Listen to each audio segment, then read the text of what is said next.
They say some love stories burn too brightly to last, and that's exactly what happened when Richard Burton and Elizabeth Taylor met. It was a collision of beauty and brilliance, of passion and destruction. Hollywood had seen love before, but never like this. Their story was the kind of love that could make headlines one day and shatter hearts the next. A romance that was both intoxicating and toxic, tender and terrifying. And it all began, as all great Hollywood legends do, under the blinding lights of a movie set. It was 1962, on the grand production of Cleopatra, a film already drowning in chaos. The budget was spiraling out of control, the production delayed, and Elizabeth Taylor, already a two-time Oscar nominee, was the most famous woman in the world. She wasn't just an actress, she was Hollywood royalty. Her violet eyes, her magnetic presence, her turbulent private life, everything about her demanded attention. She had already been married 4 times, and at just 30 years old, she had lived more than most people do in a lifetime. Richard Burton, on the other hand, was the Welsh dragon, a classically trained Shakespearean actor from the coal-mining valleys of Wales. His voice could shake a theater, his charm could melt through any wall, and his confidence, that deep, rolling charisma, made men envy him and women adore him. He had a wife, Sybil, and 2 young daughters back home in London. But when he met Elizabeth Taylor, something shifted in him, and for both of them, there was no going back. Their first meeting wasn't cinematic, it was electric. During rehearsals, Burton was reportedly hungover, his breath thick with whiskey, his charm disheveled, yet irresistible. Taylor later said she found him arrogant but fascinating. He was just too sure of himself, she'd later admit. But then he looked at me with those eyes, and I forgot what I was supposed to say. Burton, meanwhile, claimed he had never seen such beauty in his life. She was so extraordinarily beautiful that she made me feel faint, he said. She made me feel like a peasant. What happened next would become the stuff of Hollywood legend. There on screen, love as Cleopatra and Mark Antony mirrored what was happening behind the scenes, life imitating art in the most scandalous way possible. Their chemistry was undeniable. Crew members whispered, journalists snooped, and even the Vatican would soon weigh in. But inside that whirlwind, it wasn't just passion, it was something deeper, darker, and far more dangerous. The affair exploded into the headlines. Burton and Taylor didn't just fall in love, they fell apart in love. They were both married, both powerful, and both too addicted to each other to stop. Hollywood called it a scandal. The world called it sin. But for them, it was something they couldn't escape. I loved Richard with every fiber of my soul, Elizabeth would later confess. But it was like being hit by a thunderbolt. I couldn't think. I couldn't breathe. I couldn't exist without him. In the early days, their love was intoxicating. Long nights of laughter, champagne, and passion. They shared poetry, fine wine, and fierce arguments that could shake walls. Burton's drinking grew heavier. Elizabeth matched him sip for sip. They were 2 stars orbiting too close to each other, feeding off the same fire. And yet, in those first months, it felt like destiny. Friends said they could talk for hours, switching from Shakespeare to gossip to dreams about the future. They were brilliant, chaotic, and alive. But the outside world was less forgiving. The press followed them everywhere, from Rome's streets to their private villas. The Vatican called their affair erotic vagrancy. Studios worried about reputations. And yet, audiences were obsessed. When Cleopatra finally premiered in 1963, it wasn't just a film, it was an event. People came not just to watch the movie, but to see them. Their love had become entertainment, and the more the world condemned it, the more they clung to each other. In 1964, after divorcing their respective spouses, they finally married in a small, private ceremony in Montreal. The press called it the wedding of the century. Richard wore a dark suit, Elizabeth, a yellow chiffon dress, with lilies of the valley in her hair. They looked radiant, like 2 people who had fought the world and won. I've always admitted that I'm ruled by my passions, Elizabeth said then, smiling. And right now, that passion is Richard. For a while, they were inseparable. They bought yachts, diamonds, mansions, and lived like royalty. In a way, they were royalty.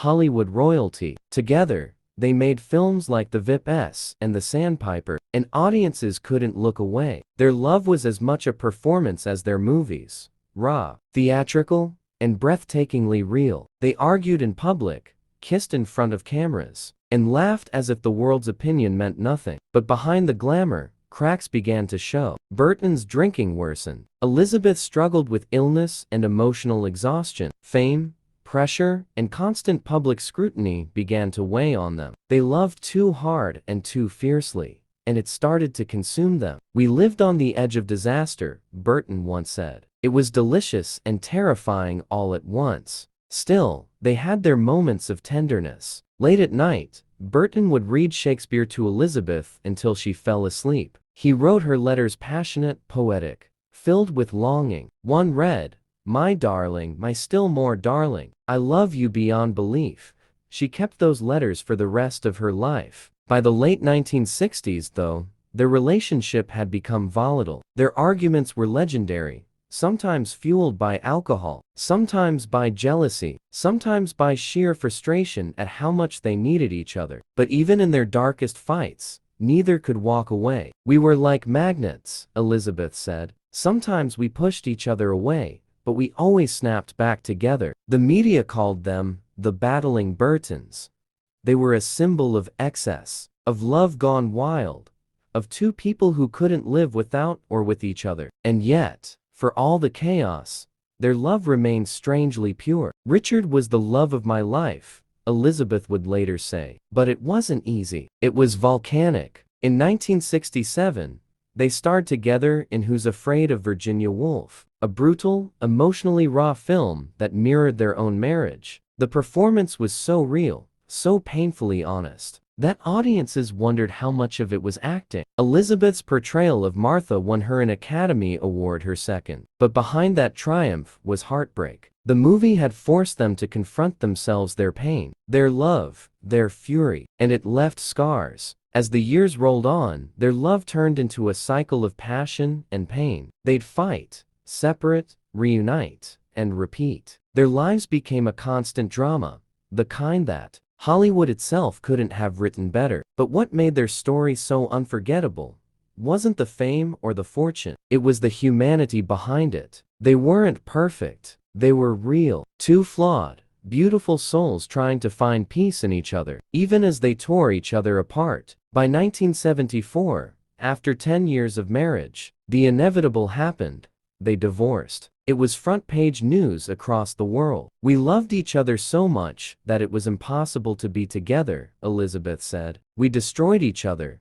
Yet even then, their story wasn't over. Because when two stars collide, the explosion leaves a mark that never fades. In the months after their divorce, both tried to move on. Burton remarried briefly. Elizabeth sought solace in her work and friends, but neither could truly let go. "Elizabeth was part of my blood," Burton wrote in his diary. "She still is."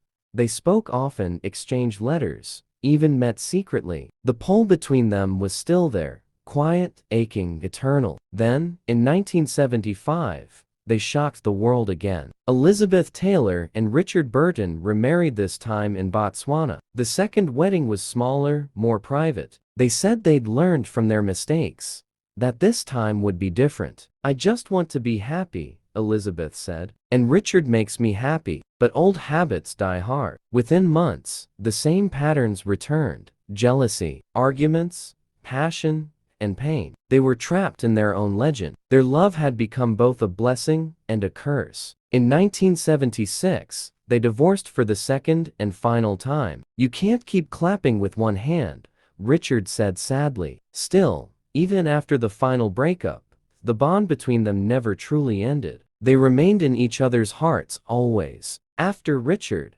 Elizabeth once confessed, "The men in my life were just company." Burton echoed the same sentiment in his letters. "I shall love her till I die." And when he did die, in 1984, suddenly, at age 58, Elizabeth was devastated. She had never stopped loving him. She later revealed that just days before his death, Richard had written to her again, a letter she never shared in full. "I didn't open it for years, she said softly. I knew what it would say. I knew it would hurt too much. That's the tragedy and the beauty of their story. It wasn't about perfection. It was about passion, wild, unfiltered, and unforgettable. They burned together, burned apart, and in doing so, became immortal. Even now, decades later, when we think of love that defied everything, scandal, fame, even time, we think of them. Richard Burton and Elizabeth Taylor. When Richard Burton and Elizabeth Taylor said, I do, in 1964, the world didn't just witness a marriage, it witnessed a union that seemed written in the stars. They were no ordinary couple. They were beauty and brilliance personified.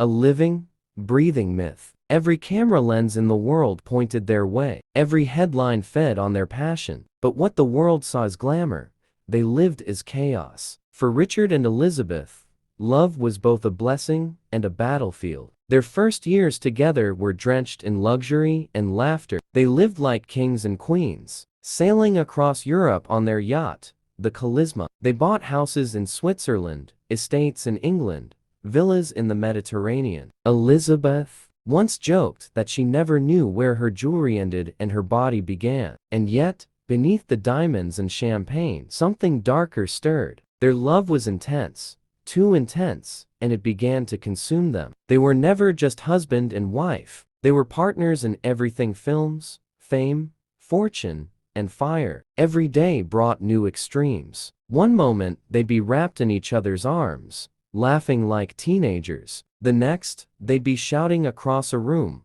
voices echoing off marble walls. But no matter how fierce their fights, they always ended up together, drained, yet devoted. It was as if their souls couldn't rest without the other nearby. Richard had a weakness: alcohol. He drank not to escape Elizabeth, but to face the immensity of what they had. His Welsh charm and poetic tongue turned darker when whiskey took hold. Elizabeth, never one to back down, would match his fire with her own. We fought like hell, she later admitted, but we loved harder than anyone I've ever known.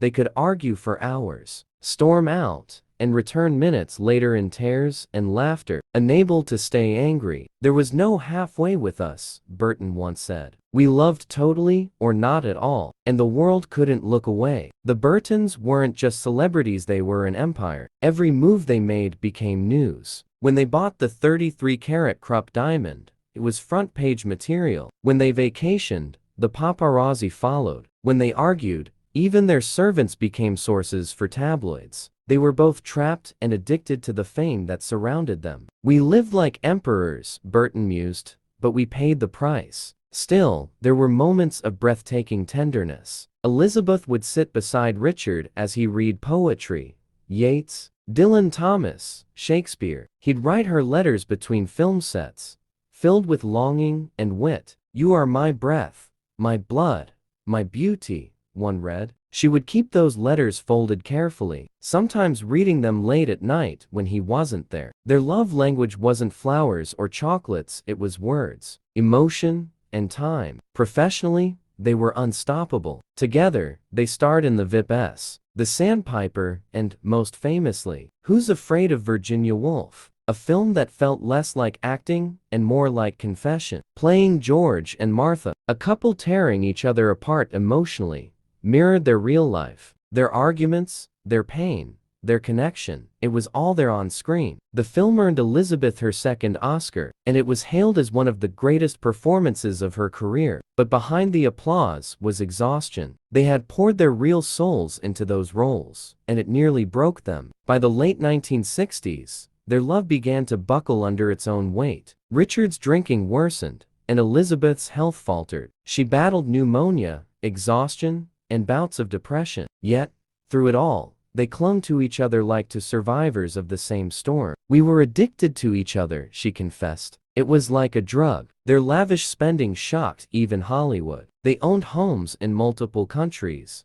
fleets of cars, and jewels worth millions. Burton, despite earning fortunes from his films, often joked he was broke not because he didn't make money, but because he couldn't stop spending it on Elizabeth. She deserves the best, he'd say, smiling, and unfortunately for me, she expects it. One of his most famous gifts was the Taylor-Burton diamond, a 69-carat pear-shaped stone, so large it had to be worn as a pendant. When he bought it at auction in 1969 for over $1 million, the world gasped. But for Elizabeth, it wasn't about the price. It wasn't the diamond, she said later. It was the way he gave it, with that smile, with that love. But not even diamonds could shield them from reality. Fame had made them a spectacle, and their own intensity had become too much to bear. The love that had once brought them together began to turn inward, devouring itself. Their arguments grew more public, their silences more painful. Burton's drinking sometimes left him unable to work. Elizabeth's temper, fueled by exhaustion and frustration,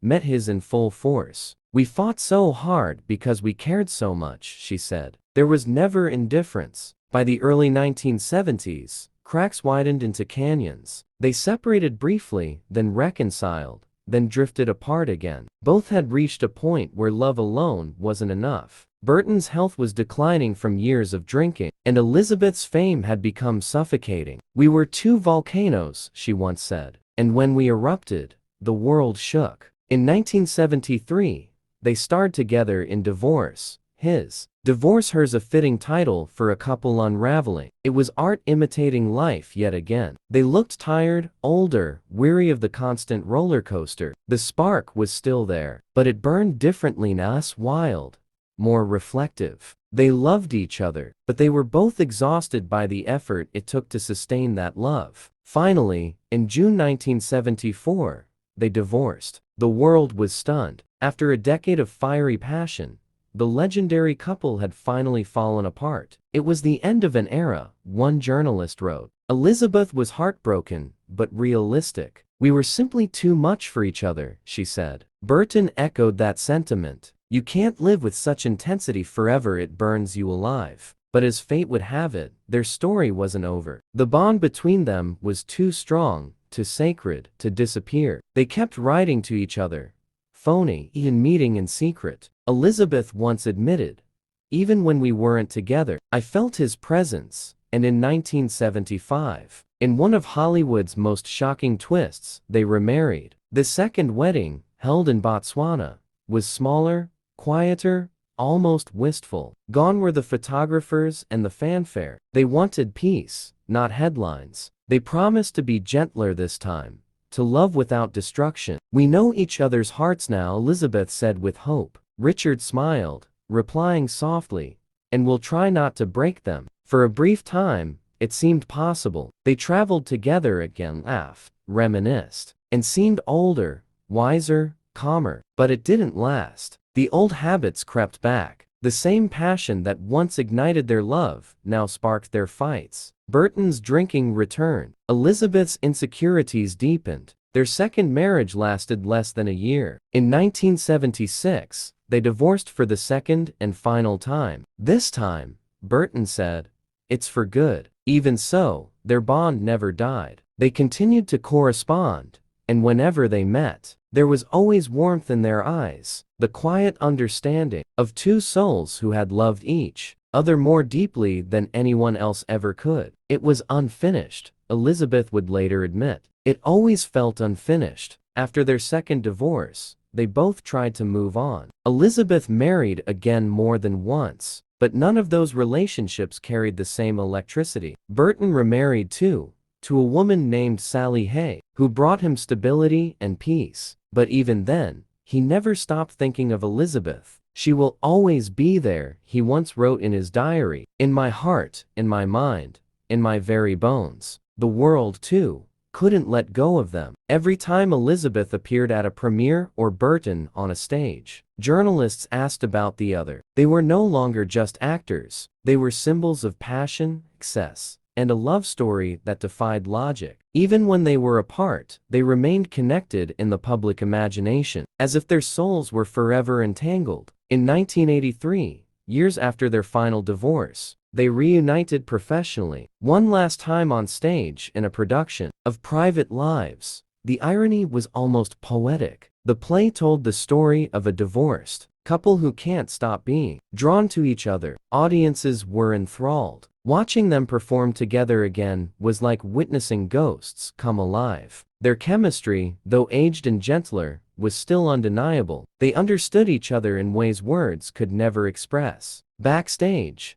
they shared quiet moments, small glances, brief laughs, the kind of comfort only old lovers can share. Colleagues recalled how Burton would still look at her with that same awe he had in 1962. "She's magnificent," he murmured once. Elizabeth, for her part, seemed protective of him, worried about his health, his drinking, his weariness. "I think he was the love of my life," she said, her voice trembling. "And I don't think that ever really changes." Tragically, it would be their last collaboration. In 1984, just a year later, Richard Burton died suddenly of a brain hemorrhage at the age of 58. The news devastated Elizabeth. She locked herself away for days, refusing to speak. When she finally did, her voice was broken. "I am heartbroken beyond words," she said. "I can't imagine my life without him in the world." She would later reveal that Burton had written her a final letter, just days before his death, a letter she kept sealed for years. "I knew what it said," she confessed quietly. "He wanted to come home." That simple line, "he wanted to come home," became the final chapter in a love story that spanned decades, continents, and generations. They had been everything to each other: lovers, rivals, muses, destroyers, saviors. And though they could never make it work in life, they remained inseparable in memory. Elizabeth Taylor lived nearly 3 more decades after Richard's death. She built a new legacy as an activist, humanitarian, and icon. But even in her later years, when asked about the love of her life, she didn't hesitate. "Richard," she would whisper, her violet eyes softening. "Always Richard." When Richard Burton died in 1984, something inside Elizabeth Taylor went quiet. For years, she had feared that day. She had seen his health decline, his drinking worsen, his exhaustion deepen.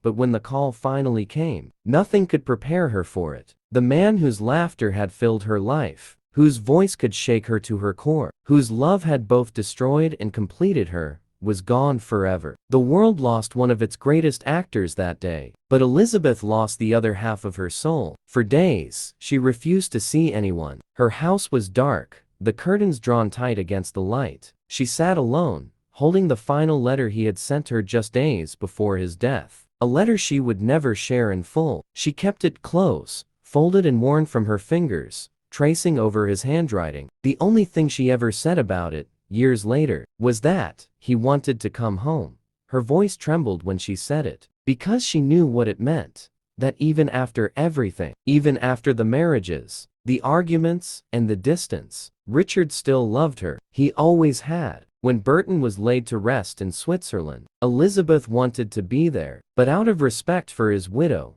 she stayed away. Instead, she sent a wreath of white gardenias and red roses, with a small handwritten note that read, "You'll always be in my heart, love, Elizabeth." The world mourned the great Welsh actor, the Shakespearean lion who could command a stage or a screen with a single glance. But for Elizabeth, the grief was private and immeasurable. She didn't lose a legend. She lost the man who knew her better than anyone. The years that followed were quiet in a way they had never been before. She continued to work, to smile for cameras, to wear her diamonds and attend charity galas. But something had dimmed inside her. The wild sparkle that once made her seem untouchable now carried a trace of sadness. "After Richard," she once said softly, "no one else really measured up."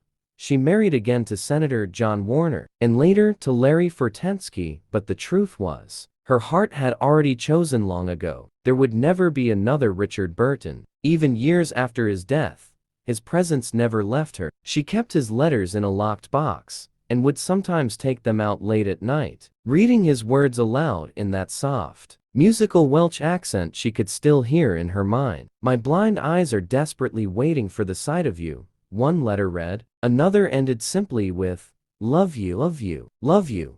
Those letters were his heartbeat on paper, proof that what they had was real, no matter how turbulent it had been. And though the world often saw them as a spectacle, their love was anything but shallow. It was the kind of love that strips away pretense and reveals the truth. Two souls drawn together, unable to exist apart, even when they should. "We will always be us," Richard once wrote to her. It was a simple sentence, but it said everything. No matter where they went, what they did, or who they married, they would always belong to each other in some quiet, sacred way. Hollywood had never seen a love story like theirs. Before Richard and Elizabeth, celebrity couples were polished, manufactured, and safe. But they tore through that illusion. They were flawed, human, passionate, and unapologetically honest. Their affair during Cleopatra had scandalized the world, but it also changed it. Suddenly, audiences weren't just watching stars, they were watching people. Raw and real. The press couldn't get enough. They were followed everywhere, photographed on yachts, in airports, at film premieres, even during their arguments. They became the first true celebrity couple.